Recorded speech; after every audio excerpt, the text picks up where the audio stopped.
Assalomu bir ikki eshitaman, nima yordam? Bir masalada telefon qilayotgandim. Hozir men Telegramimda vzlon qilishdi-da. Hop. Karta raqamdan menga 7,5 million so'm tashlab bergin, soat 10 gacha qaytaraman degan SMS hamma tanishlarimga yuboryapti.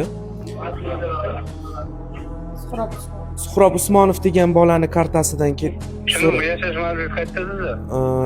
hozir Sergeli tuman Bekmurod? Bekzod. Ha, Bekzod. Nechinchi yilsiz? 95-yil. Nima, sizni kirishdimi Telegram? Da, shunaqa bo'ldi. Hozir karta nomer so'rashyapti. Karta nomer kirgizsak, boshqa odamning familiyasi 7,5 million soat 10 gacha qaytaramanmi? Shunaqa SMS bilan hammaga. Hech qanaqa APK fayl ochmaganman. O'zim jurnalistman. APK fayl ochilmagan, hech kimga hech qanaqa SMS kod yuborilmagan. Shunchaki Telegramim telefonimdan ham, kompyuterimdan ham chiqib ketdi. Hamkasbimiz Telegramni vzlon qilishdi va har bitta yaqinlariga yozib chiqishyapti. 7,5 million so'mdan pul tashlab bering, juda ham zarur degan.